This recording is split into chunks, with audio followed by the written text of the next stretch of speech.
Boa tarde. Estamos aqui para mais um aulão aqui do Academia Enem. Nós sabemos que os heróis da resistência são vocês, realmente. E, obviamente, eu queria parabenizar a todos que estão aqui, porque de domingo é complicado, a gente sabe perfeitamente, mas só são vencedores as pessoas que lutam pelos seus caminhos, não é isso?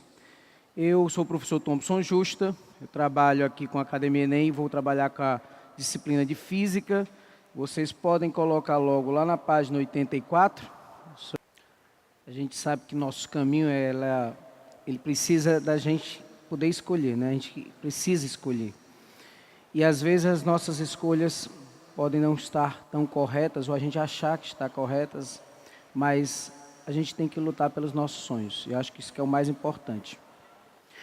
Galera, vamos aí começar com gravitação. Antes da gente começar, eu queria deixar bem claro o seguinte.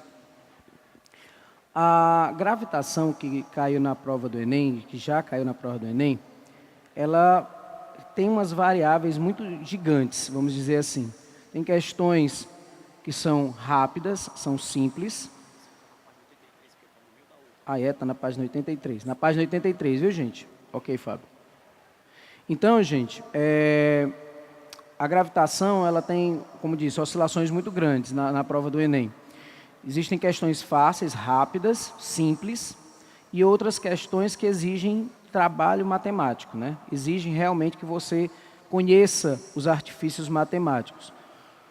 Uma das coisas que eu deixo bem claro antes de mais nada é que se você quer realmente trabalhar de uma forma coesa, de uma forma legal com gravitação, você tem que saber a parte teórica muito bem, que é o que a gente vai apresentar, e saber trabalhar com os números, que nós também vamos apresentar, tá certo? Então fiquem cientes que gravitação, apesar de que a gente está trabalhando especificamente para o Enem, mas você que vai fazer o UES, por exemplo, a UES cobra muito isso em primeira fase, a UES cobra muito isso também em segunda fase, quem for traçar aí seus parâmetros para a UES, tá certo? Eu deixei aí meu e-mail, caso vocês queiram, né, anotar. O meu e-mail, por favor, só me diga de qual curso você faz parte para que eu possa me orientar, tá certo? E aí, thompson.justa@gmail.com é como você pode se comunicar comigo. Qualquer coisa, se você não anotar, eu deixo depois aqui no site. Galera, a primeira coisa que nós devemos observar historicamente são os modelos, né? São os dois modelos, o modelo já antigo, que era do geocentrismo, que a percepção de que a Terra era o centro do universo, e o heliocentrismo, que surgiu com Nicolau Copérnico e, obviamente, foi trabalhado pelo Galileu Galilei através das suas visualizações. E esses dois modelos, eles obviamente se contradizem, né? Um contradiz o outro. O geocêntrico, a Terra como centro no universo, e o heliocêntrico, o Sol como centro do nosso sistema solar. E é fácil da gente entender, inclusive, por que o modelo geocêntrico era muito, vamos dizer assim, utilizado antigamente. Basta a gente perceber que se a gente olhar para o céu, é como se o Sol, as estrelas, a Lua estivessem orbitando ao redor. Isso é uma visão aparente para a gente, porque é como se elas estivessem se movimentando ao redor da Terra. Por quê? Porque a Terra tem uma rotação. Ela gira ao redor de um eixo. Por isso que você tem a sensação de que parece que as coisas estão girando ao redor da Terra. Essa sensação só é correspondida por causa da rotação da Terra, rotação em torno do seu eixo. O modelo geocêntrico, Cláudio Ptolomeu, no século II d.C., formulou o universo como a Terra ao centro, né? Modelo que duraria até o século XVI, com discussões de Galileu e Copérnico. Lembrando que Galileu, ele ele inventou a luneta astronômica, e por isso as visualizações do espaço se tornaram mais importantes e mais fáceis de serem utilizadas. A obra principal de Ptolomeu ficou conhecida como Almagesto, um estudo sobre astronomia composta por 13 livros. O modelo heliocêntrico foi proposto pelo astrônomo polonês, médico, né, astrônomo polonês Nicolau Copérnico, que revolucionou o pensamento sobre as teorias orbitais. Lembrem que o Sol como centro do nosso sistema solar e os planetas ao redor, nós temos uma identificação muito parecida, inclusive com a visualização do átomo hoje em dia, que você tem um núcleo e você tem a rotação dos elétrons ao redor do núcleo. Esse modelo, que fez uma analogia com o sistema solar, foi proposto por um japonês, Nagaoka, que é justamente um dos modelos atômicos quando você estuda na química. Outra coisa importante sobre a teoria heliocêntrica é que a gente fala especificamente do nosso sistema solar. Mas existe uma parte interessante que o nosso universo ele é infinito, é em expansão, está em expansão, e isso foi proposto por um monge que nessa época foi queimado pela Igreja Católica, né, na Inquisição. Esse monge, que me faltou o nome agora, mas o monge, ele ele imaginou o universo em expansão e infinito. Ele dizia, inclusive, como era um monge, dizia que se Deus era infinito na sua sabedoria, por que fazer um modelo de universo finito? Ele falava muito sobre isso. E, obviamente, a igreja o combateu bastante a ponto dele ser queimado na fogueira como herege. Por sinal, Galileu não foi queimado porque negou tudinho, né? Aquele negócio, né, da fofoca. Não, nego tudinho, não. Fui eu que disse. Quem foi que falou isso? Galileu negou e por isso não foi queimado na fogueira também. Com as observações de Copérnico e Galileu, alguns cientistas, no caso Kepler, foram fazer algumas observações. Essas observações importantes são correspondidas em 3 leis. Giordano Bruno, obrigado, viu? É Giordano Bruno mesmo. São correspondidas em 3 leis. É porque o rapaz me trouxe aqui o nome do monge que eu tinha esquecido, é Giordano Bruno. As leis de Kepler, você tem o quê? Você tem a primeira lei de Kepler, que é correspondida à lei das órbitas elípticas. Você tem a segunda lei, que é trabalhada com a lei das áreas, nós vamos observar. E a mais importante, matematicamente falando, é a lei da harmonia, que é a terceira lei. Importante salientar também o seguinte, as leis de Kepler são leis de observação. Elas não explicam a mecânica celeste.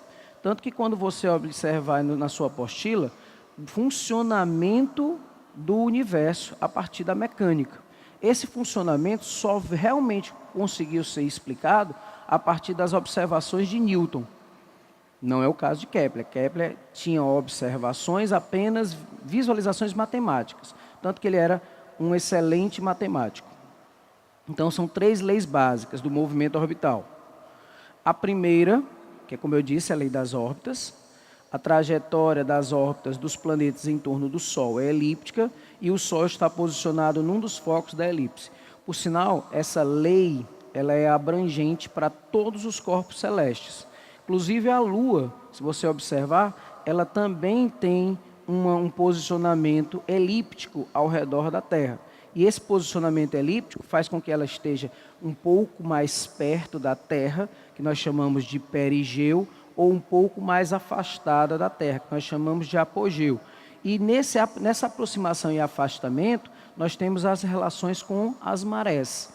Você pode ver que as marés elas têm altos, né, a maré alta, a maré baixa, que vai estar variando justamente pelo posicionamento da Lua ao redor da Terra. Mas se você observar, a elipse é uma circunferência achatada. Você tem 2 focos na elipse, você tem o foco onde está o Sol e o outro foco, né, que são 2 focos, e você vai observar que o planeta ele vai girar ao redor do Sol. E aí você tem as 2 posições em relação ao Sol. Você tem o periélio, que é o mais próximo do Sol, e você tem o afélio, que é o mais afastado do Sol. Para você guardar mais facilmente, é só lembrar, perto, periélio, afastado, afélio. A mesma coisa da Terra, né? perto da Terra, perigeu, mais afastado da Terra, apogeu. Então, nesse caso aí, você também pode observar que a velocidade orbitária ela é variável. Observem, por exemplo, que ele está ganhando força, né? Está aumentando a velocidade, está acelerando o movimento uniforme, já que a força está praticamente no sentido da velocidade. Se você fizer uma decomposição aí, você vai ver, ó, tá aí a força. Então você tem um movimento acelerado, ele está aumentando a velocidade. Já se ele se encontrar em outra posição, você pode ver que agora a força gravitacional, ela tem uma, vamos dizer assim, uma dimensão oposta à velocidade. Daí você tem um movimento retardado. Então você tem as duas velocidades. Lembrem, as velocidades aí, máxima e mínima, né? Máxima quando está no periélio e mínima quando está no afélio. As duas velocidades mostram que a velocidade orbital ela é variável.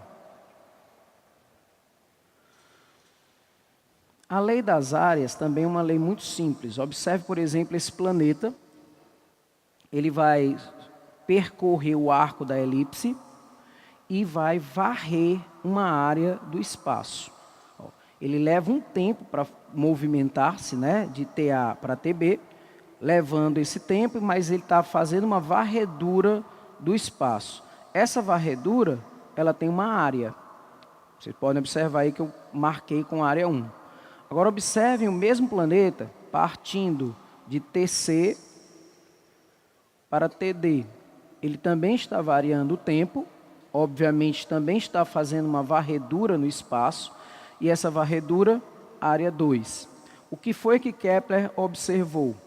A razão entre área e tempo é sempre a mesma, é sempre constante. Então você tem área 1, tempo 1, área 2, tempo 2. É chamado, gente, de velocidade areolar. Está faltando o O, não é arelar não, tá? É areolar. Não é de auréola não, é áreas mesmo, né, em relação às áreas. Então a área varrida pelo tempo vai ser sempre constante para o mesmo planeta. E a lei dos períodos e raios de órbita é também chamada de lei da harmonia. Essa aí é que é a parte matemática que a gente utiliza. Os quadrados dos períodos de translação dos planetas em torno do Sol são proporcionais aos cubos dos raios médios de suas órbitas. O professor traduz aí para o português. Bem fácil. Por exemplo, Mercúrio. Ele tem ou não um raio de órbita em relação ao Sol? Sim. Mas o raio de órbita de Mercúrio é bem menor do que o da Terra. Mercúrio, em média, leva 58 dias para fazer uma volta completa ao redor do Sol, enquanto que a Terra, fazer um movimento idêntico, leva 365. Isso quer dizer o quê? Que quanto mais próximo, menor o raio de órbita, menor é o tempo de translação. Mas só que não é uma relação direta de proporcionalidade. Você pode observar aí que a relação é com o período ao quadrado e o raio ao cubo. Tanto que se você observar, você tem essa relação, período ao quadrado sobre o raio ao cubo, é sempre uma constante desde que eu esteja orbitando ao redor do mesmo corpo. Como assim, professor? Mercúrio, Vênus, Terra, Marte, todos eles orbitam ao redor de quem? Do Sol, beleza. Mas a Lua orbita ao redor do Sol? Não. Então ela não tem a mesma constante. Ela tem uma constante diferente. A constante é para o mesmo sistema orbitário. Então, a Mercúrio, Vênus, Terra, Marte, Júpiter, Saturno, todos eles estão orbitando ao redor do Sol. Então todos eles possuem a mesma constante. Já constante que eu digo a razão, período ao quadrado, raio de órbita ao cubo. Já no caso da Lua, ela tem uma constante diferente, por quê? Porque ela não está orbitando ao redor do Sol, ela está orbitando ao redor da Terra. Os satélites artificiais que orbitam ao redor da Terra têm a mesma constante que a da Lua, tá certo? Essa mesma relação de razões. Inclusive, qual é o tempo de translação da Lua, hein? 28 dias. Antigamente, quando se dizia um mês, né? O pessoal falava, principalmente os indígenas falavam um mês. E quantas luas foram passadas? Significa 3 luas cheias. Significa então que foram 3 meses passados, tá certo?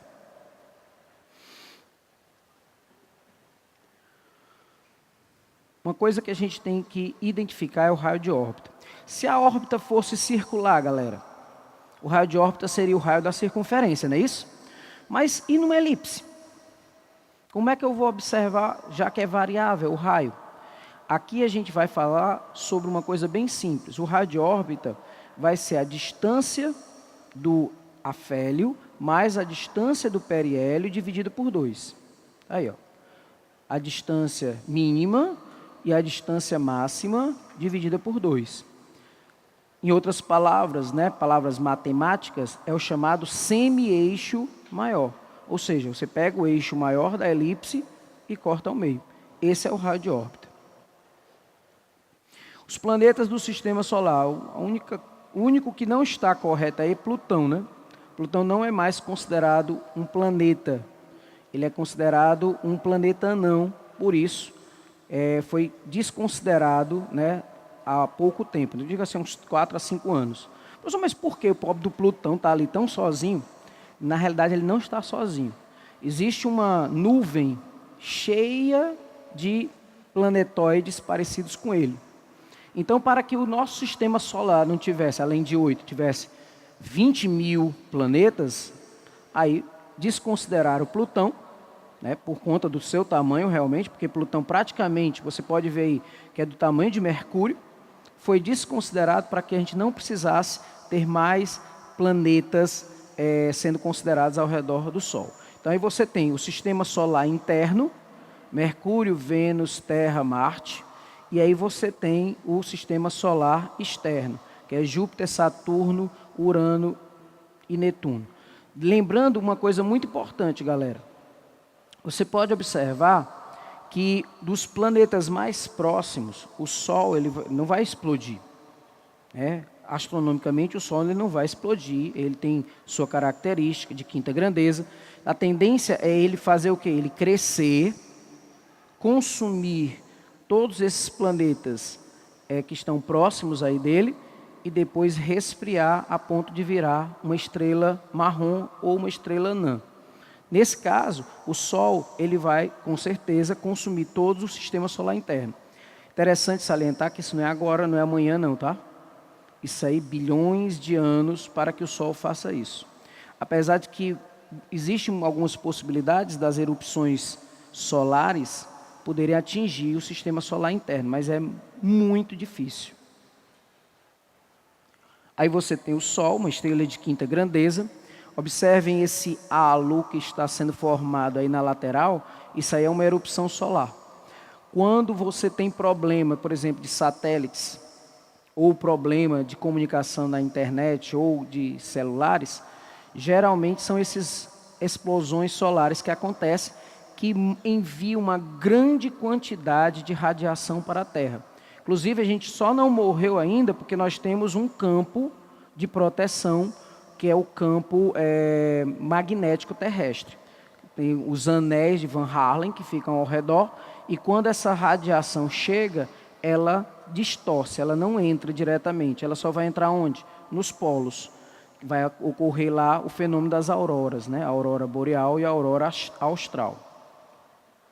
Mercúrio, praticamente uma bola de ferro, bem pertinho, você pode ver que ela é cheia de, vamos dizer, feridas, né? Essas estruturazinhas aí que são os pequenos asteroides que vão se chocar com ele, porque ele não tem atmosfera. Obviamente, Mercúrio parece mais uma bola de ferro bem próxima ao Sol. Vênus, a coloração dos planetas, inclusive, é por conta justamente da sua configuração e da quantidade de coisas, né, que tem na atmosfera. No caso de Mercúrio, Vênus, você pode observar que é uma coloração amarela, porque além dos gases carbônicos, existe também ácido sulfúrico na atmosfera. Está em constantes erupções internas. Se algum dia você puder identificar isso, Vênus é como se fosse a Terra antiga.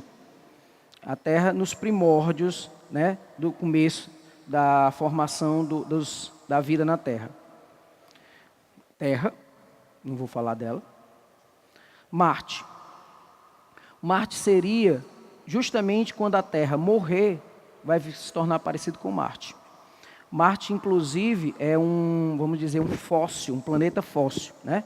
Porque você pode observar que já tem se observado que ele possui a água na sua atmosfera. Existe a possibilidade de existir água ainda dentro do planeta, mas isso são só suposições. A próxima viagem espacial é para Marte, né? Estão ainda pensando em fazer essa viagem espacial, para realmente conhecê-lo mais de perto. Entre Marte e Júpiter existe uma nuvem de meteoritos, né? De asteroides, aliás, uma nuvem de asteroides que ficam pairando ao redor como se fossem vários outros planetas, mas na realidade são asteroides. Júpiter é um gigante gasoso. É bem provável que se você chegar em Júpiter e você for pisar, né, no planeta, você não vai conseguir, você vai atravessar Júpiter. Notem essa nódoa, que é a famosa nódoa de Júpiter, já caiu inclusive na prova do Enem, falando por que a coloração diferente dos outros. Porque, gente, isso é uma tempestade. É uma tempestade que cabe em 3 terras dentro e já dura 300 anos. Então, essa nódoa aí, ela vai se acabar um dia, obviamente, mas isso aí é por conta de uma tempestade. Saturno, você tem os anéis de Saturno, mais conhecido, né? Justamente isso aí deveria ser uma das luas de Saturno, que ela se esfarelou, se transformou nesses pedaços. Geralmente são cubos de gelo do tamanho de carros, que ficam girando ao redor de Saturno.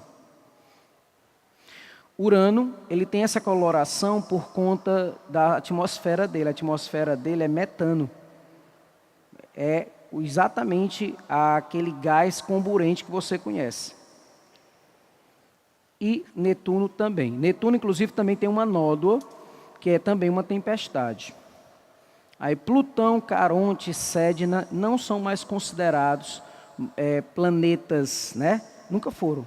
No caso, Caronte não, nem Sedna. São considerados planetoides que giram na nuvem chamada nuvem de Oort. Essa nuvem que fica nos confins do sistema solar. Vamos lá. As 3 leis de Kepler são válidas para qualquer sistema em que corpos gravitam em torno de um corpo central. Beleza. Ela não explica, mas ela identifica que ela é válida para todo tipo de órbitas que são correspondidas no nosso universo. A lei das órbitas não exclui a possibilidade de a órbita descrita por um planeta ser circular, já que a circunferência é um caso particular da elipse. Numa prova antiga da UFRN, ela entrou com uma ideia que é interessante. Kepler fala das órbitas elípticas, beleza. Newton fala das órbitas circulares excêntricas. Professor, qual é que está correto? Os dois estão corretos. Porque, na realidade, quando eu falo circular e excêntrica, é porque o planeta que está orbitando, ele não está orbitando num movimento circular uniforme, não. Ele está orbitando no movimento acelerado e retardado, daquele mesmo jeito que nós mostramos no início. Então, a órbita que ele faz, ela pode ser circular, mas o planeta central, ou o corpo central, não está no centro da circunferência, ele está um pouquinho fora, que não deixa de ser parecida com uma elipse. Se considerarmos circular a trajetória descrita por um planeta, a gente só considera a trajetória sendo circular justamente para facilitar nossos cálculos, viu?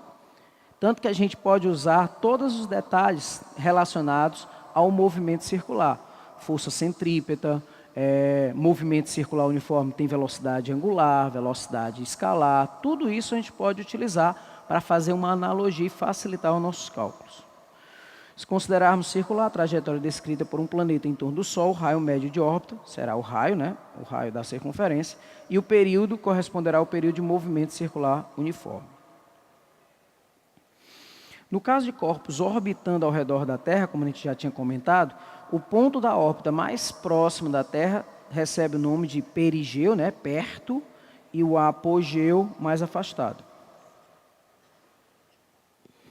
Bom, se nós temos, por exemplo, as observações de Kepler, quem vai explicar corretamente a ideia da gravitação? Sir Isaac Newton.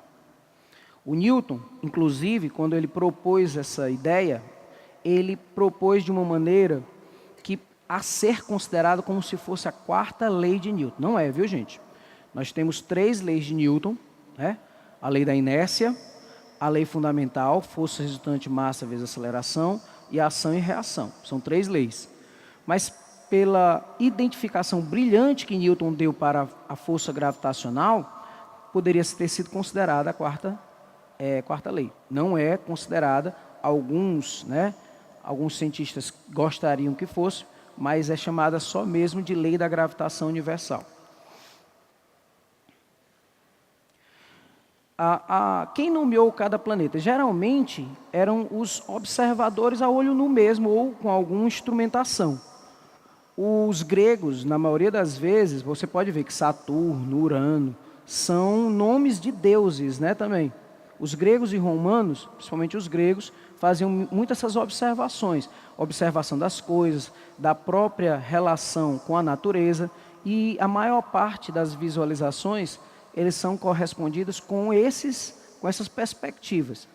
Agora, com a visualização melhor, pôde-se tirar outras conclusões, mas geralmente eram realmente da antiguidade que nomeava esses planetas como nomes de deuses, né?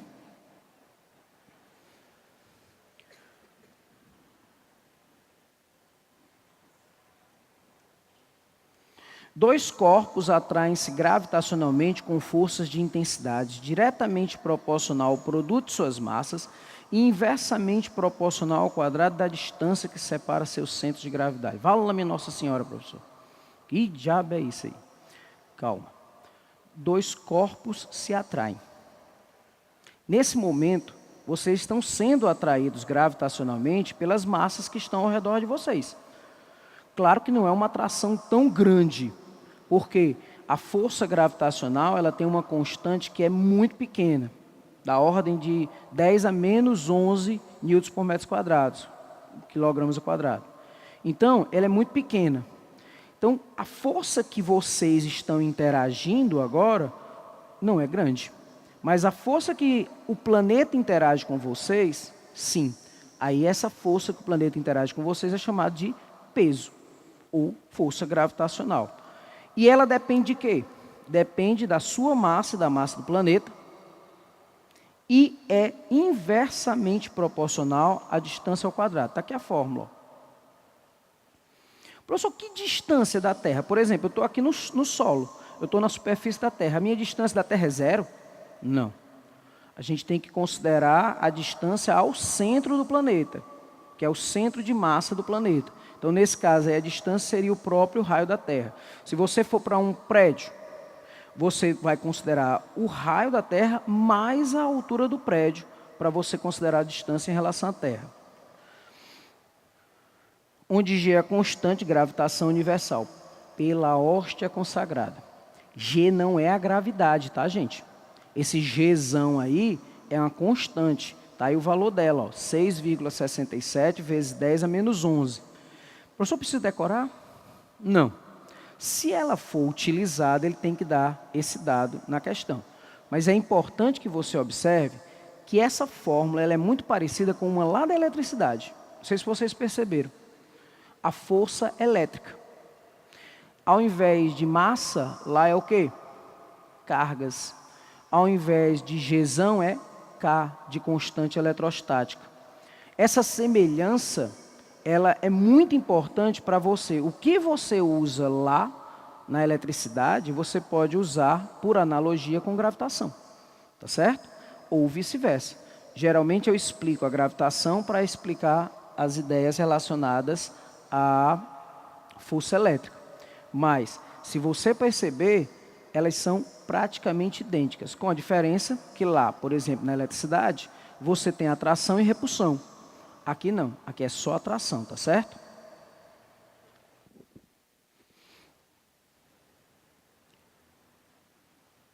Então você tem aí as forças A e B. Professor, por que aí embaixo tem força A, B igual a força BA? Por quê? Ação e reação. O professor quer dizer que se eu tenho aqui esse passador, pesa 2 newtons, ele está sendo puxado para a Terra com 2 newtons. Ele também puxa a Terra com 2 newtons? Sim. Só que, obviamente, se eu soltar o passador, ele vai ser trazido para a Terra e não a Terra para cima. Por quê? A massa da Terra é muito grande. E outra, a massa da Terra ainda está sustentada por uma força gravitacional, um braço gravitacional muito mais forte que é o do sistema solar. Tá certo? Intensidade do campo gravitacional. Gente, o que é o campo gravitacional para a gente? É a gravidade. Tá certo? A gravidade é o campo gravitacional. Então, se um planeta está na superfície da Terra, como a gente já tinha falado, ó, qual é a distância? O próprio raio da Terra. Se esse planeta está na superfície da Terra, a força gravitacional aí é a própria força-peso. Aí eu pergunto a vocês, futuros universitários, se a força gravitacional é a própria força-peso, se eu colocar as duas fórmulas, ó, G, M1, M2, R ao quadrado, e M2 vezes G, que é a fórmula do peso, e eu cancelar as massas, o que é que eu vou obter? A fórmula de gravidade. Essa fórmula de gravidade aí, gente, G é igual a Gm1 sobre o raio ao quadrado, nos mostra algumas coisas importantes. Primeiro, a Terra ela é, vamos dizer assim, esférica? Não, ela é achatada nos polos. O professor de geografia já deve ter falado para vocês que os ventos, eles saem dos polos para o Equador. Esses ventos, alísios, contralísios, o escambau aí que ele vai inventar, esses ventos eles saem por quê? Porque eles saem de zonas de alta pressão, que são os polos, para zonas de baixa pressão, que é o Equador. Professor, quer dizer que quando eu me desloco, tem a longitude, né, que é vertical, quando eu me desloco na latitude para o Equador, eu vou diminuindo a gravidade? Sim. Quando eu me desloco na latitude para o polo, eu vou aumentando a gravidade? Sim. Então, o peso na Terra ela é variável. Por quê? Porque a gravidade também é variável. Então, as zonas de alta pressão, zonas de baixa pressão.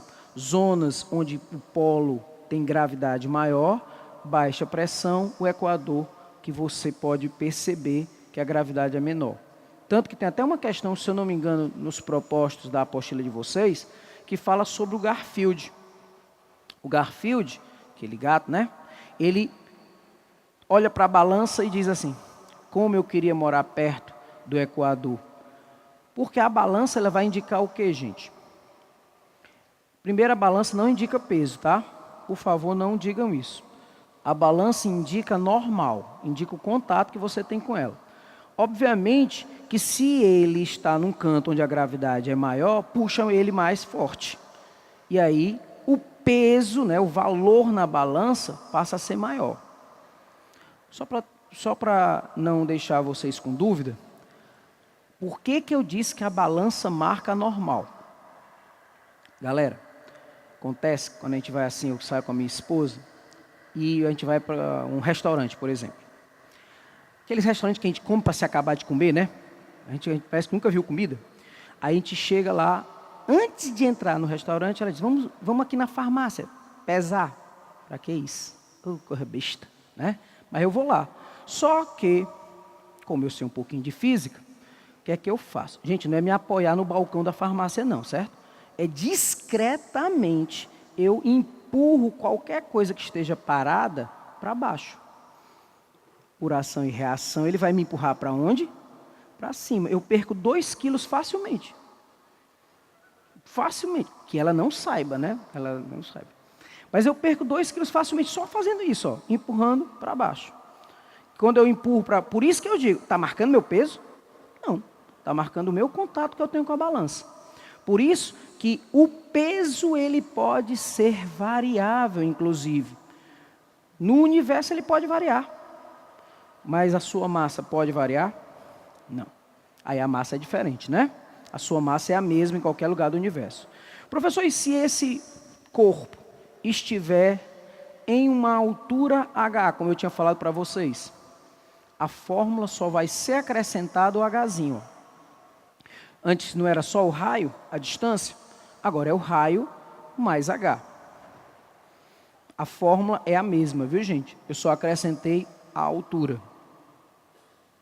E aí vocês podem observar que à medida que eu vou me afastando, né, a gravidade vai diminuindo.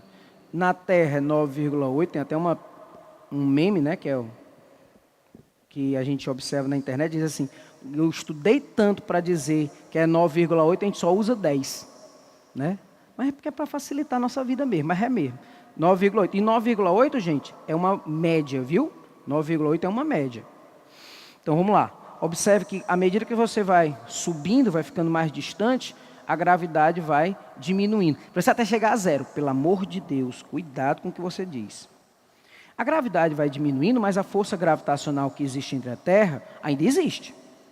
Por exemplo, mesmo você estando naqueles satélites, ou então num foguete ao redor da Terra, que parece até que a gente não tem peso, né, que a gente flutua. Gente, ali é chamada imponderabilidade. É um termo que a gente usa na física para dizer que você tem uma sensação de ausência de peso. A sensação de ausência de peso é porque tanto o foguete como vocês estão caindo para a Terra. Claro que está tangenciando, por isso que não cai. Mas como os dois estão caindo, você se sente como se tivesse ausência de peso. Tanto que tem até um avião que simula isso. É o avião 0G. Que ele começa a subir, aí parece que você fica mais pesado. E aí ele vai, sobe, aí começa a descer. E quando ele começa a descer, você começa realmente a flutuar. Se você quiser, você pode depois lá na internet, você procura lá, avião 0G, que você vai identificar justamente o que eu estou falando. Então, cuidado. A ausência de peso não é real, é uma sensação. Por quê? Porque está havendo 2 movimentos. Corpos em órbita. Entendo. Corpos em órbita.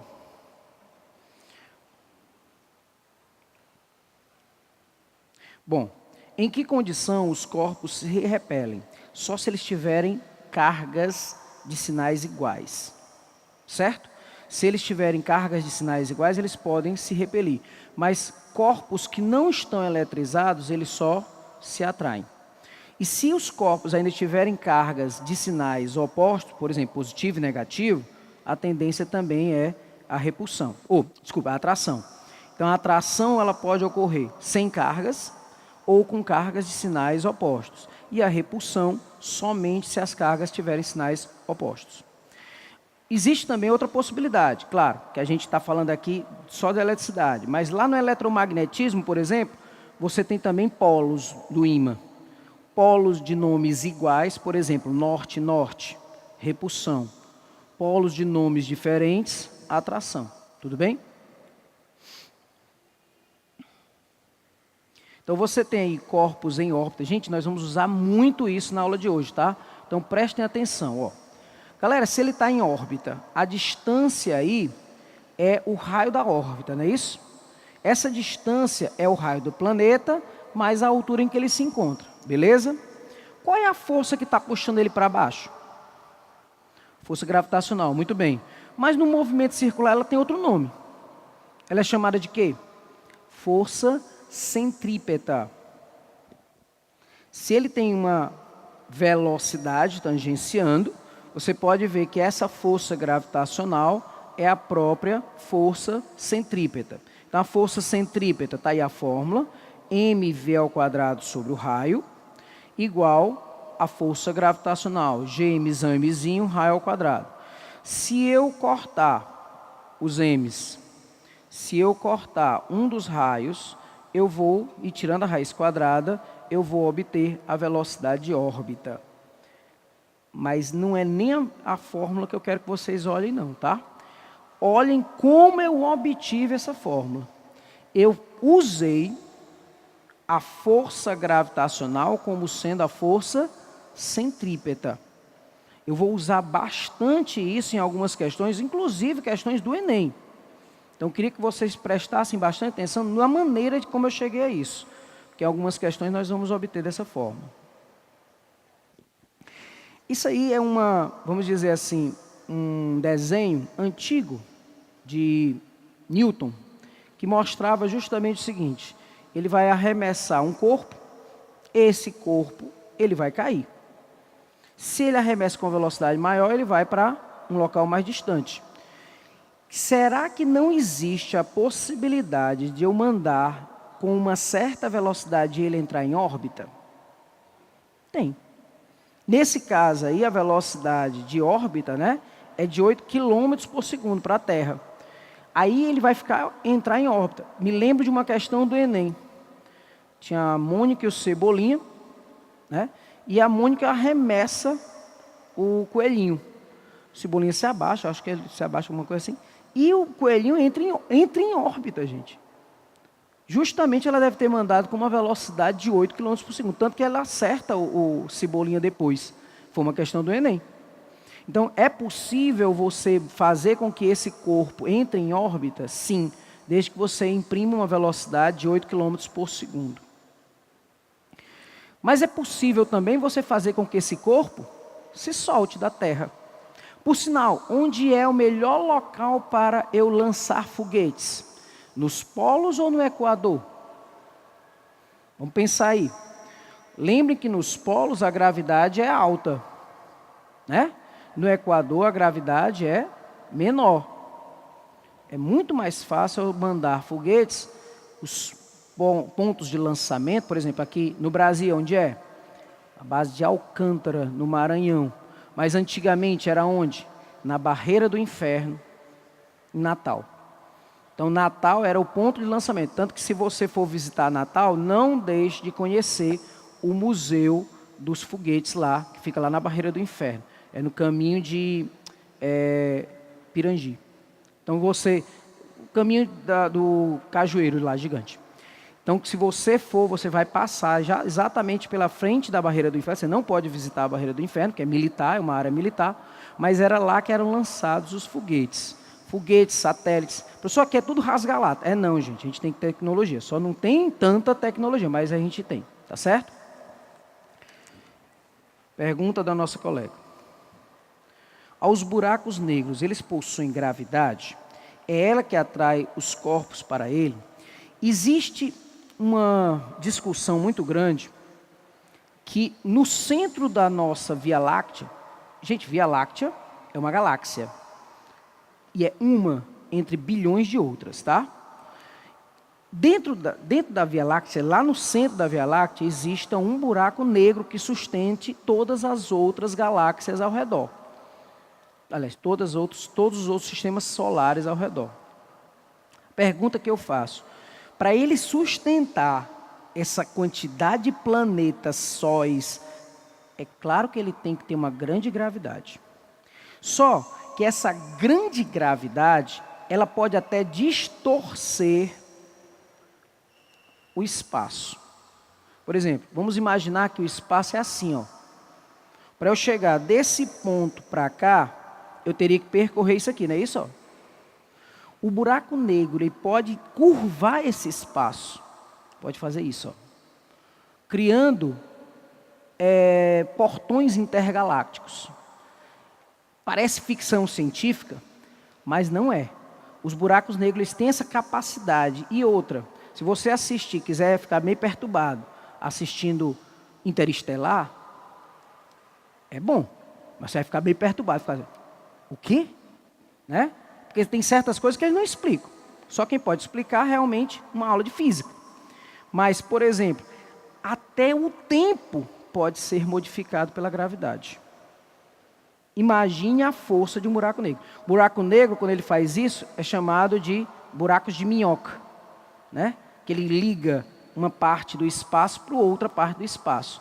São wormholes, né? Que são os buracos de minhoca. Então, se nós formos falar aqui... Ok. Nós vamos observar, por exemplo, que o buraco negro ele surge como? Se você tem uma estrela, essa estrela ela tem um campo gravitacional. E aí, de repente, essa estrela começa a decrescer, como o Sol da gente, né, que vai fazer isso. Quando ele faz isso, o que é que vai acontecendo? Ele vai curvar para dentro. E essa curvatura para dentro é que surge o buraco negro, que é um campo de gravidade muito grande.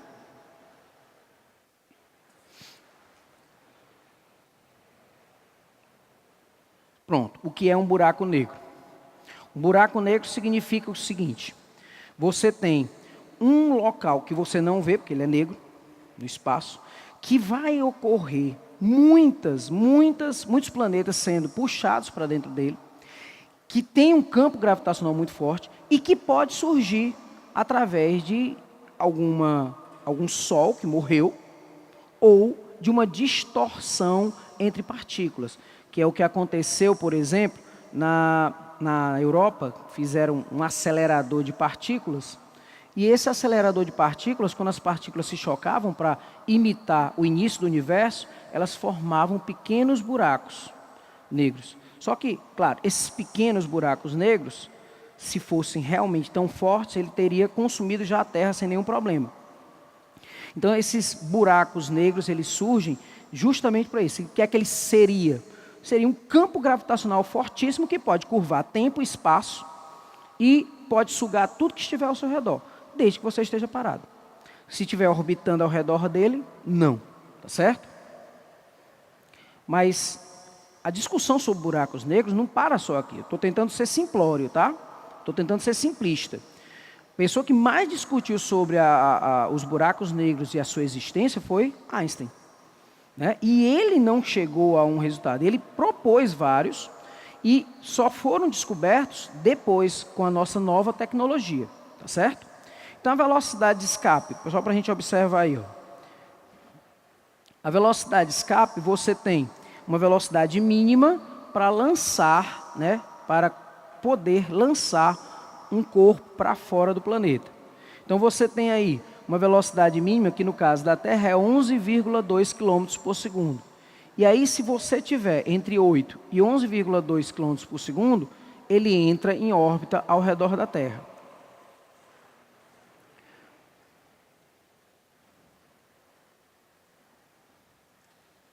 Bom, pergunta do nosso colega: o planeta Terra é o terceiro no sistema solar. Mas se fôssemos o quarto, quais seriam as consequências disso? Primeiro, o recebimento de radiação seria a primeira coisa afetada. Nós receberíamos menos radiação solar. E a radiação solar, ela é importante para quê? Para a fotossíntese. É a partir da radiação solar que nós fazemos aquele processo de sintetização dentro das plantas, e essa fotossintetização precisa de radiação solar.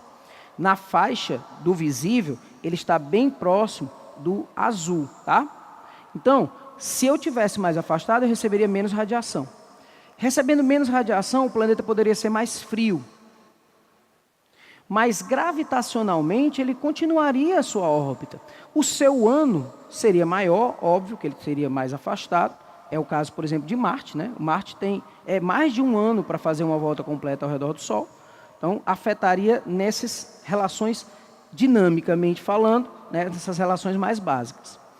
Quanto à gravidade em si, apenas a identificação de que ele ficaria mais distante levaria mais tempo. Mas uma coisa que eu poderia observar: se ele estivesse próximo ali dos cinturões de asteroides, seria mais perigoso para a gente.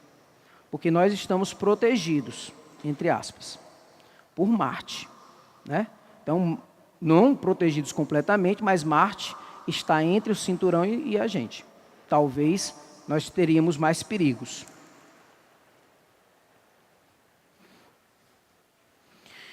Aí é sobre a imponderabilidade, né, que a gente já falou. A ausência aparente do peso dentro de satélites faz com que os corpos flutuem, não querendo, entretanto, significar que a força gravitacional seja nula. Isso é devido ao fato que a força gravitacional faz o papel da resultante centrípeta para manter os satélites e os corpos em seu interior em trajetória elíptica. Ou seja, os dois estão caindo, mas estão caindo a uma mesma aceleração. Por isso que você tem a sensação de flutuar.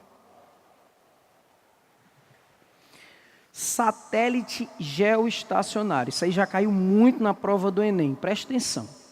O nome já está dizendo tudo. Enquanto a Terra gira, ela vai ter uma rotação, o satélite ele fica estacionado, ele também vai girar junto com a Terra. Então, algumas coisas a gente pode guardar. Qual o período do satélite geoestacionário? 24 horas, que é o tempo de rotação que a Terra tem. Outra coisa importante, esse satélite geoestacionário, ele vai ter a mesma velocidade angular ou não? Sim, mesma velocidade angular, porque à medida que a Terra faz 30 graus, ela gira 30 graus, o que vai acontecer é que o planeta também tem que girar 30 graus, já que ele está geoestacionário. E aí você tem, por apresentarem paradas em relação ao referencial solidário à superfície da Terra. Geralmente são satélites espiões, ou satélites de telecomunicações. E aí, a condição, né? Sua órbita deve ser circular e contida no plano equatorial da Terra. Seu período de translação deve coincidir com o período de rotação da Terra ao redor do seu eixo, isso é 24 horas. O raio de órbita deverá 6,7 raios terrestres aproximadamente. Precisa decorar isso tudo não, mas você precisa saber, por exemplo, o seguinte. Você precisa saber, por exemplo, o seguinte, que a velocidade angular e o período são iguais. Isso é o que você tem que guardar.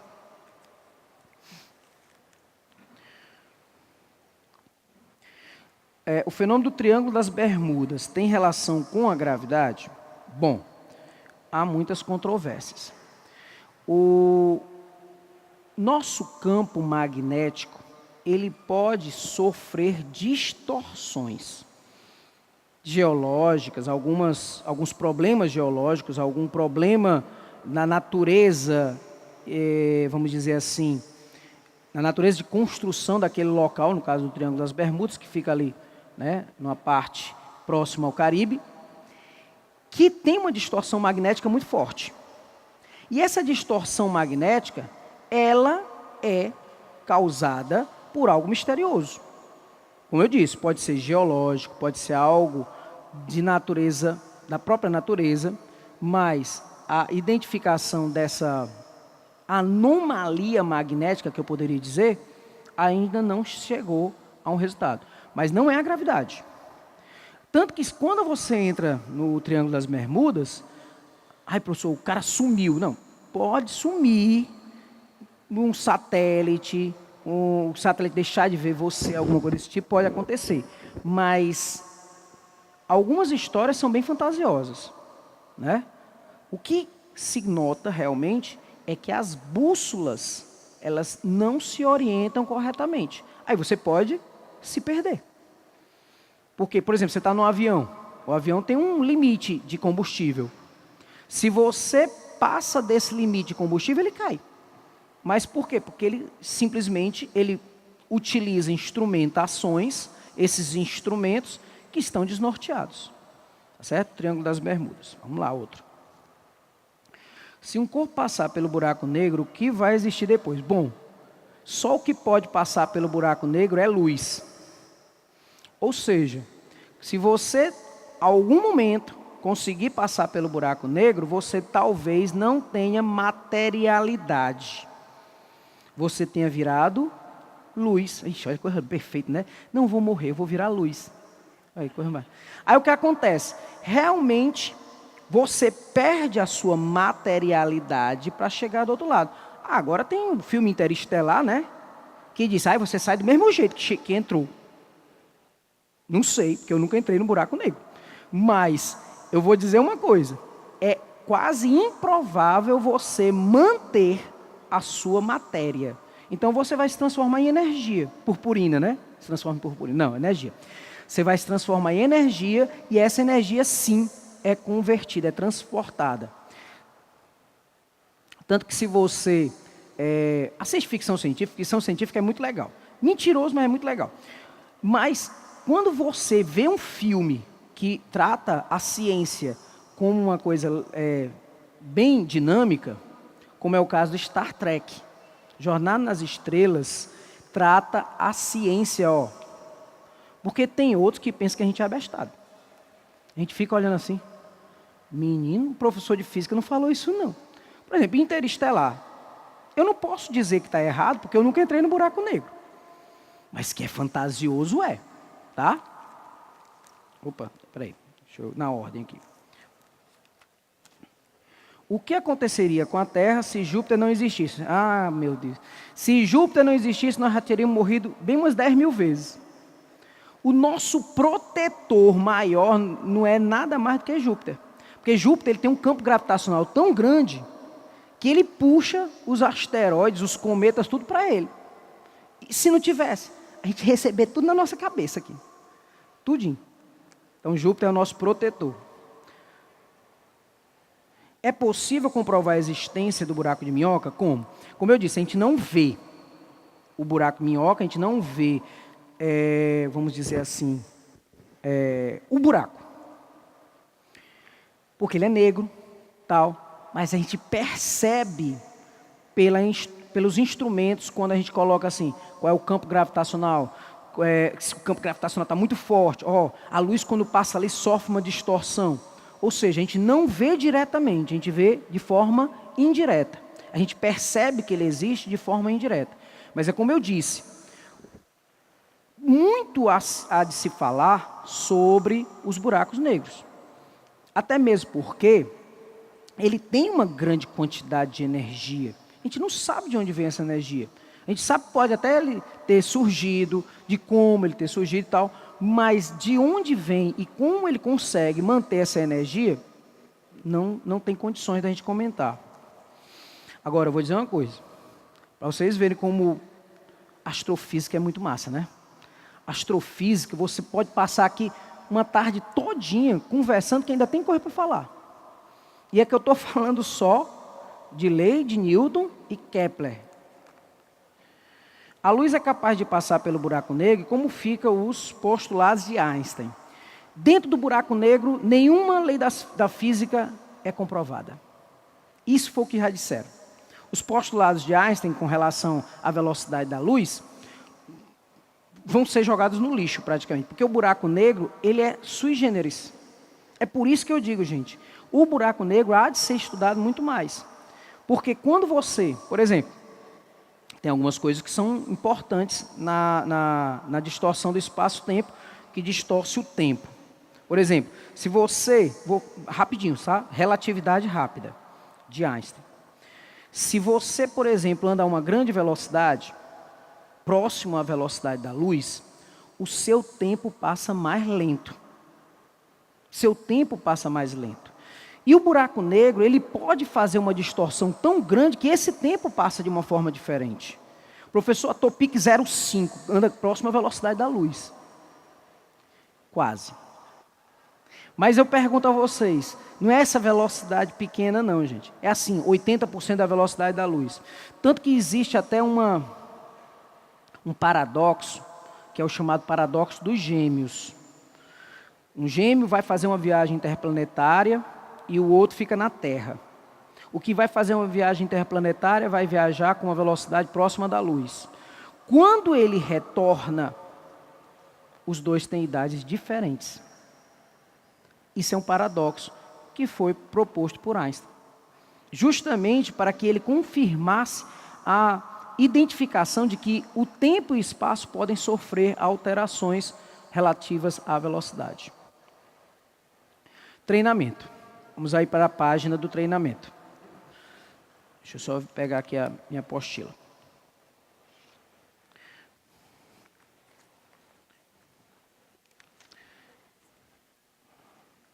Leu já. Deixa eu só abrir aqui minha apostila. Na página 90. 90 de buraco. Tem uma questãozinha aí que é a questão do Enem. Ixi, está pequeno demais aí. Mas vocês estão acompanhando aí.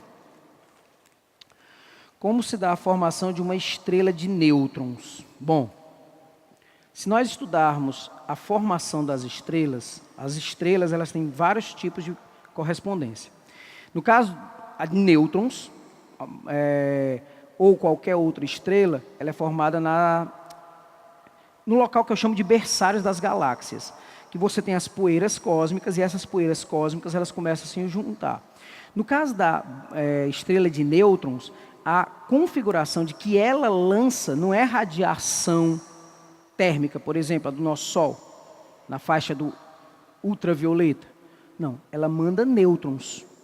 Ou seja, ela vai fazendo alguns decaimentos, vamos dizer assim, saltos quânticos, né? Esses decaimentos quânticos, e eles vão emitindo nêutrons. Então, é por isso que ela é chamada de estrela de nêutrons.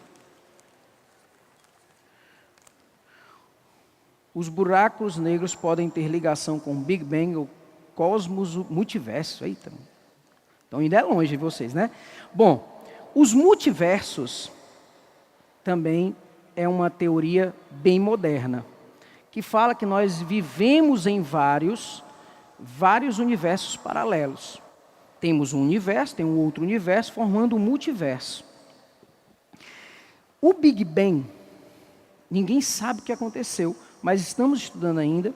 Sabe-se que houve um momento em que a energia foi extremamente comprimida, a ponto dela se soltar. Até hoje está se soltando, né? Até hoje está se expandindo. Dizia-se, inclusive, que o universo ia fazer isso, ó, e depois voltar, como um elástico. Mas não está acontecendo isso. Por quê? Porque existe a chamada matéria escura. Uma coisa que no universo nunca pode acabar é energia. Então, se nós pudermos entender como a energia surgiu do Big Bang, porque a energia não pode ser destruída, nem pode ser criada do nada, né? Você fazer um Hadouken, não vai. Você não vai conseguir. Você tem que criar energia de alguma coisa. Tanto que aqueles... os azuizinhos, não era Smurf não, é o... Bom, Avatar, pronto, Avatar. O Avatar tinha lá uma menina, ou filme chato. Me desculpa, mas é um filme muito chato. Eu só assisti uma vez, que eu só tive paciência para uma vez. Mas tem uma coisa lá que a menina falou, a Neytiri, sei lá. Aí disse assim, olha, a gente pega do universo essa comida, a gente se alimenta dela. E depois, quando a gente morre, a gente devolve para o universo. Olha que coisa mais perfeita. Nós somos, gente, deixa de ser soberbo. Nós somos 1 em 7 bilhões numa partícula de poeira no meio do universo. E a gente se acha. A gente acaba, vixe, eu sou bonzão, ó. Gente, deixe de besteira. Nós somos partículas. Nós somos partes do universo. E a energia você vai retomar, você vai doar de novo. E é essa energia que nunca se acaba. Essa energia é que realmente não vai acabar. Se você for perguntado o que é que tinha de energia no universo, a mesma que tinha no início dele. Nós vamos manter a nossa energia sempre constante, até que eu possa doar de volta para o universo. Coloque isso na cabeça que facilita bastante a nossa vida, né? Vamos dizer assim. Gente, deixa eu só responder logo essa aqui para a gente fazer as questões. O buraco de minhoca é um fator natural. É possível se formar algum na Terra? Só se você tiver, vamos dizer assim, um acelerador de partículas, como aconteceu, né, na Europa. Se você tiver um acelerador de partículas, é possível, mas é improvável, porque seriam pequenos buracos de minhoca. Vamos lá. A lei da gravitação universal, questãozinha do Enem, de Isaac Newton, estabelece a intensidade da força de atração entre duas massas. Olha aí a fórmula, beleza? Onde M1 e M2 correspondem às massas dos corpos. D, a distância entre eles. G, a constante gravitacional. E F, a força que um corpo exerce sobre o outro. O esquema representa as trajetórias circulares de 5 satélites. Olha, quem está mais próximo ou é quem está mais afastado? Ok? Quem é que está mais próximo aí? É o E, né? Quem é que está mais afastado? É o A. Outra coisa importante, a força, ela depende só da massa? Depende também inversamente ao quadrado da distância. Então, qual gráfico expressa as intensidades das forças que a Terra exerce sobre cada satélite em função do tempo? Galera, os gráficos aí... Passei demais. Os gráficos aí, você tem o gráfico A, o gráfico B, que são praticamente idênticos, com algumas modificações, estão vendo aí? Vocês estão vendo que o A tem uma força maior, enquanto que o E tem uma força menor no gráfico A, e no gráfico B é o contrário. Outra coisa importante, você pode notar que à medida que você vai se afastando, essa força ela vai diminuindo. Então, por isso que a primeira coisa que eu perguntei a vocês, quem é que está mais próximo aí? É o E. Se o E está mais próximo, ele tem ou não tem uma força gravitacional maior? Sim. E quem é que está mais distante? O A. Então, o A tem que ter uma força gravitacional menor. Por isso, o gráfico é justamente o gráfico B. A força de atração entre duas massas depende dos valores das duas massas dos corpos em questão e da distância entre esses corpos. Como a força analisada é entre a Terra e cada satélite, todos com a mesma massa, onde cada um descreve trajetórias circulares, portanto, a distância entre eles e a Terra não varia com o tempo. Tem-se, então, funções constantes de atração de cada satélite com a Terra em relação ao tempo. Quanto mais próximo da Terra, menor a distância, maior a força. Aí você pode notar que esses outros satélites aí, esses outros gráficos, aliás, C, D e E, você está observando que a força parece variável, né? Mas por que ela não pode ser variável? Porque a distância entre os satélites e a Terra é a mesma. Então, a resposta, B de bola. A Estação Espacial Internacional orbita a Terra em uma altitude h. A aceleração da gravidade terrestre dentro dessa espaçonave é NOT e a DOT. G é a aceleração da gravidade na superfície da Terra, raio da Terra, né, RT. Galera, eu já avisei para vocês que dentro da estação espacial a gravidade existe. Ela não é nula. Uma pessoa menos avisada poderia marcar logo o item A aí, né? Mas eu já disse que, na realidade, é uma sensação de ausência de peso, não é uma ausência de peso real. Tudo bem? Então, vamos ver como é que a gente vai falar sobre isso. Ó. Dando para ler? Então, clarinho aqui. Bom, se você pegar a gravidade na Terra, G da Terra é Gm, raio da Terra ao quadrado. Vamos guardar essa primeira equação. Se você pegar a gravidade lá na estação espacial, vai ser G, m da Terra, raio da Terra, mais a altura. Tudo isso ao quadrado. Que fórmulas são essas aí, galera? São as fórmulas da gravidade, que a gente já viu aqui. Gravidade é Gm, raio da Terra ao quadrado, Gm, raio mais a altura ao quadrado. Aí o que foi que eu fiz? Eu dividi uma pela outra. Dividi as duas equações. Como é que a gente divide frações? Repete a primeira e multiplica pelo inverso da segunda, não é isso? Foi o que eu fiz aqui, ó. Você tem Gm, raio da Terra mais h ao quadrado, vezes raio da Terra ao quadrado sobre Gm. Cancelei Gm com Gm, passei a gravidade da Terra para o outro lado e obtive a equação que é o item D de dado. Não se preocupem que todas as questões de sala eu realmente já fiz as resoluções. Vai ficar disponibilizado no site depois de toda essa aula, tá certo? Questão 3 do Enem. Deixa eu só responder. A Terra parou. O que aconteceria com a raça humana e toda a vida restante? Bom, Se vamos imaginar que a Terra deixasse de rotacionar, não teríamos mais dias e noites. Um lado seria dia, o outro seria noite. Isso afetaria o ecossistema de todo o planeta, né? É bem provável que, como a gente afeta de forma fundamental assim o ecossistema, a vida na Terra acabaria. Ou a gente teria que se adaptar a essa situação. Mas a Terra, para ela parar mesmo, ela teria que parar de rotacionar sobre o seu eixo. Se isso acontecesse, fisicamente, poderia realmente acabar com a vida na Terra. E outra coisa, ela também gira ao redor do Sol. No momento que ela diz, eu vou parar aqui, o Sol, ela vai ser sugada pelo Sol, ela vai ser puxada pelo Sol. Porque é como se fosse assim, gente, ó. A Terra tem uma velocidade tangencial na elipse. E tem uma força do Sol puxando ela para baixo.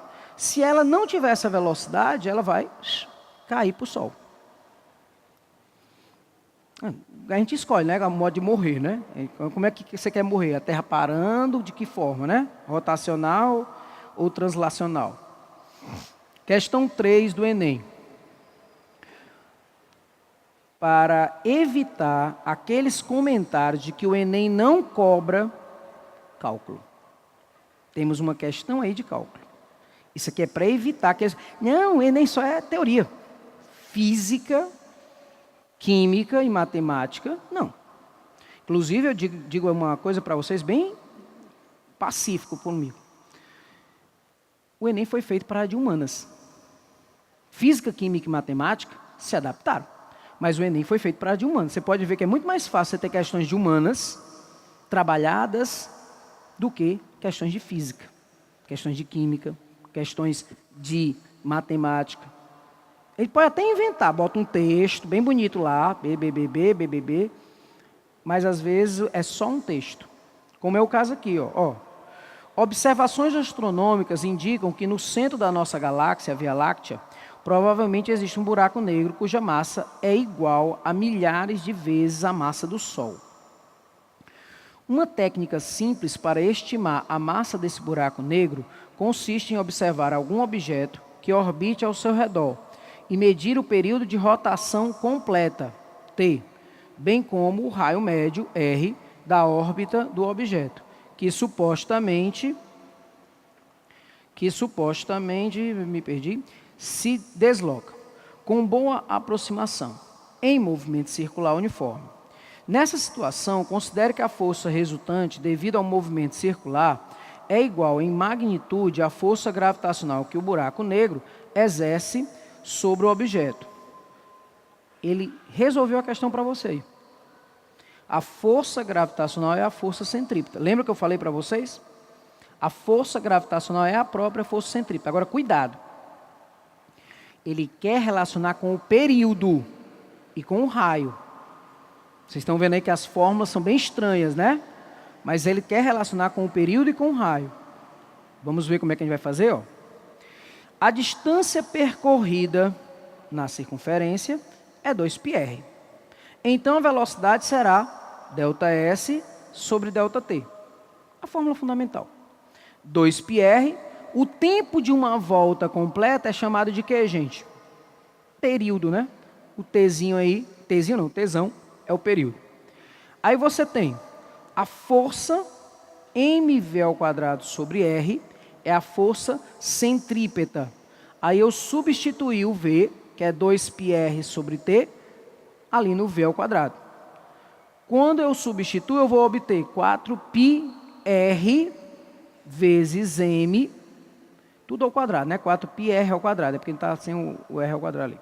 M barra, né, sobre o período, ao quadrado. Como a força centrípeta será igual à força de interação gravitacional, é só igualar as duas, ó. Aí fica G, mzinho sobre o raio ao quadrado, igual a 4π ao quadrado, rm t ao quadrado, sobre t ao quadrado. Posso simplificar cortando os dois m's, e aí eu vou pegar tudo que está do lado, no caso aí, do lado da força gravitacional, deixar só a massa do buraco negro e passar o resto para baixo. Aí você terá 4π ao quadrado. O r ao quadrado que estava embaixo, quando multiplica com o r lá de cima, fica r ao cubo, barra. O g que estava do outro lado passou lá para baixo, g, e o t ao quadrado continua.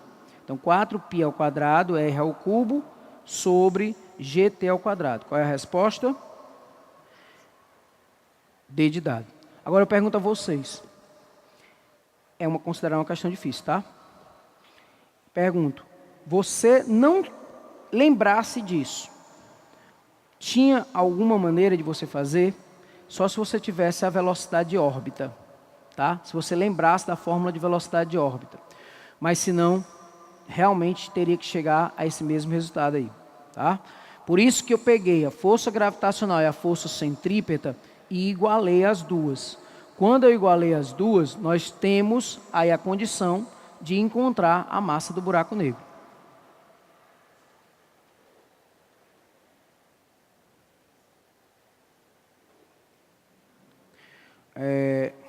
Peraí, deixa eu ver se eu entendo. Em quantos e quantos anos é possível avistar algum planeta sem a presença de um... Não é um microscópio não, né? É uma luneta, né? Aqui. Deve ser luneta. Então, quantos e quantos anos é possível avistar algum planeta sem a presença de uma luneta? Gente, nós temos um telescópio espacial que está para se aposentar. É o Hubble. Mas é improvável, claro que pode acontecer, a não ser que você não tenha percebido, né, essa região do espaço, mas o espaço ele está sendo extremamente monitorado. Então, para você encontrar, antigamente se encontrava muito mais planeta, né? Oh, aquele planeta é meu ali. Oh, aí botava um nome, né? Mas hoje é mais improvável, porque existem muito mais cientistas olhando pelo Hubble, olhando pelos telescópios, e para encontrar uma coisa que nunca foi vista, é mais complicado também. Mas, de qualquer jeito, antigamente era mais fácil. Opa, obrigado, viu? Feliz dia dos professores, obrigado. Dizem que a Terra pode sair do seu eixo magnético, é verdade? Sim. Na realidade, a Terra, vocês aprenderam com o professor de geografia, nós vivemos em cima de placas tectônicas, e essas placas, elas vivem sobre um magma. O magma, em movimento, produz o nosso campo magnético. Vocês lembram? Cial, NiF, né? Cial, silício e alumínio, NiF, níquel e ferro. O ferro em movimento produz um campo magnético. E se ele é movimentado, sem dúvida, ali o campo magnético também pode se movimentar. Tem um filme, Catástrofe, né, que é o 2012. Tem uma hora lá que ele diz assim, eita, o Polo Norte está na cidade... Não, houve uma modificação do polo magnético para a cidade tal lá, acho que era Nova York, se ele não me lembra. Aí, quer dizer que o Polo Norte saiu para lá? Não, foi o Polo Sul. Ou seja, houve uma inversão completa do campo magnético. Essa inversão completa é meio complicada, mas pode acontecer se houver uma catástrofe nas placas tectônicas? Sim, tá certo? Próximo.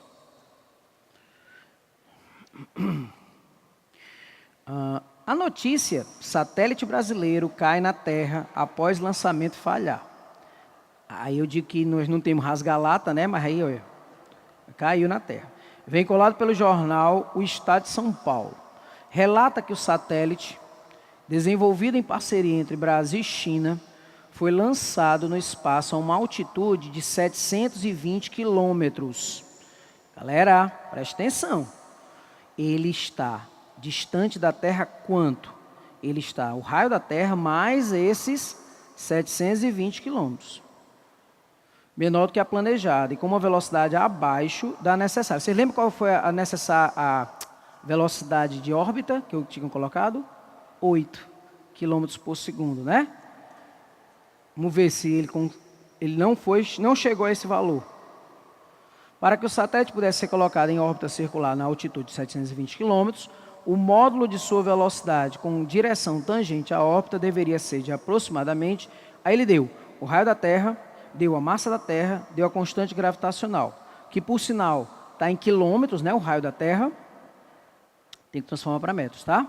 720 quilômetros também tem que transformar para metros, somando os dois, tá?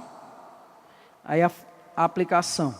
Sendo a força gravitacional a resultante centrípeta, temos aí G, Mzão, Mzinho, tererê, tererê. Até chegar na fórmula da velocidade de órbita. Olha quem é a velocidade de órbita aí, ó. Velocidade de órbita é a raiz quadrada de G, M sobre o raio. Só que esse raio de órbita, como vocês podem ver na resolução, não é só a distância de 720, né? Eu peguei a distância de 720 mais o raio da Terra. Aí, novamente, questão aí de matemática, né? Você vai fazendo 6,7 vezes 10 a menos 11, 6 vezes 10 a 24. Embaixo, 6 mais 7,2 vezes 10 a sexta, eu acho. Aí, quando você tirar a raiz quadrada, você vai ter 7,7 vezes 10 a terceira metros por segundo. Mas 10 a terceira metros é o quê? Quilômetros, muito bem. Quilômetros por segundo. Então, a resposta correta, D de dado. Saturno é o sexto planeta a partir do Sol e o segundo maior em tamanho do Sistema Solar. Hoje são conhecidos mais de 60 satélites naturais de Saturno. Júpiter tem mais, viu? Sendo que o maior deles, Titã, está a uma distância média de 1.200.000 quilômetros de Saturno e tem um período de translação de aproximadamente 16 dias terrestres ao redor do planeta. Tétis é outro dos maiores satélites de Saturno e está a uma distância média de Saturno de 300.000 quilômetros.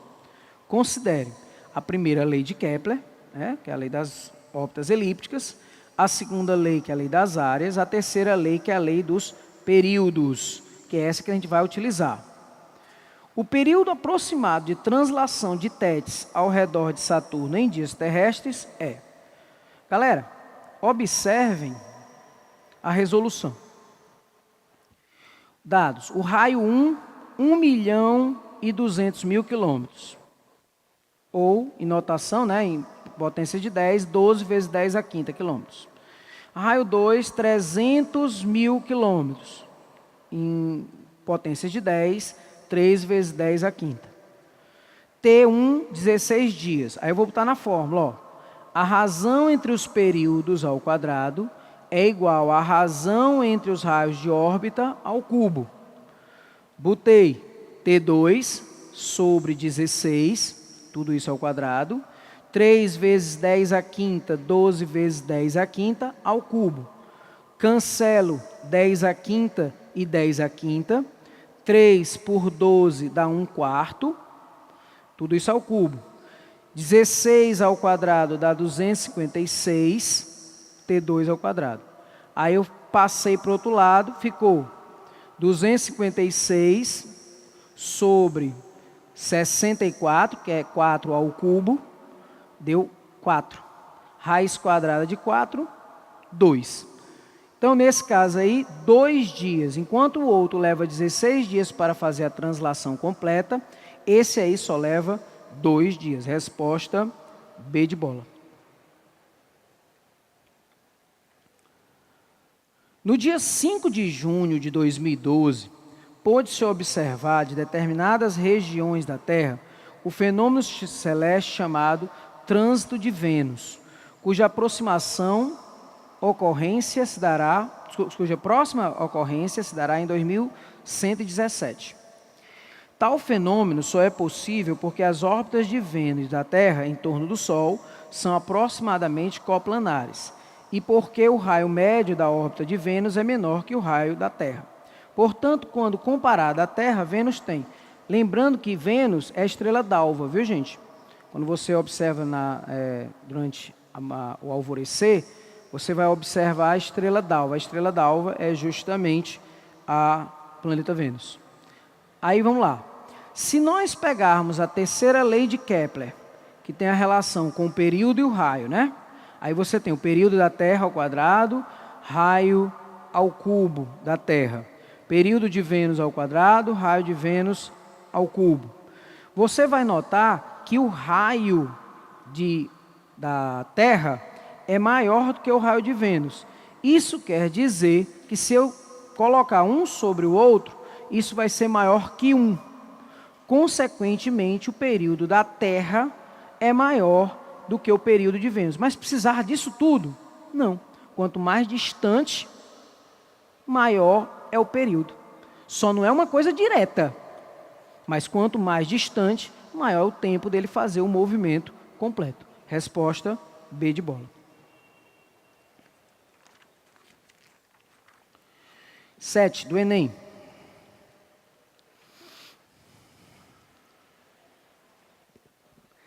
A característica que permite identificar um planeta no céu é o seu movimento relativo às estrelas fixas. Se observarmos a posição de um planeta por vários dias, verificaremos que sua posição em relação às estrelas fixas se modifica regularmente. A figura destaca o movimento de Marte, observado em intervalos de 10 dias, registrado na Terra. Qual a causa da forma da trajetória do planeta Marte registrada na figura? Se você pegar as leis de Kepler, os planetas descrevem trajetórias elípticas ao redor do Sol. Nestes movimentos, a velocidade pode ser encontrada, 2πr, sobre o período. Considerando R o raio médio da trajetória e T o período, como T ao quadrado é proporcional a R ao cubo, e é proporcional R ao quadrado, R ao cubo, igual a R2, R3, 12R, portanto, quanto mais distante do Sol, menor é a velocidade de translação, ou orbital de um planeta. Como a Terra está mais próxima do Sol, ela apresenta maior velocidade orbital. A figura mostra o movimento de Marte em relação à Terra, devido à maior velocidade orbital da Terra e à menor distância ao Sol. A Terra ultrapassa Marte em certas épocas, formando o laço representado. Ou seja, porque a velocidade da Terra é maior do que a de Marte. E aí, como o posicionamento dos dois é distanciado, né, pelo raio de órbita, você vai ver esse entrelaçamento. Então, a resposta, item A. Galera, ficou faltando a 8, 9 e a 10. Eu vou dar uma paradinha aqui, mas vocês vão ter isso aí, tá certo? Correspondidos, ok? Todas as respostas bem direitinho. Queria só chamar a atenção para cá, para você parar de reclamar da vida. Faça algo para mudar, mova-se, saia do canto. Ficar parado é para os fracos, os fortes vão à luta. E nós sabemos que vocês são fortes. Gostaria de desejar a todos uma ótima semana, semana de muitas vitórias, e que qualquer coisa que eu possa ajudá-los, estarei aqui para fazer, tá ok? Vou torcer pelas vitórias de vocês. Tchau, tchau para vocês.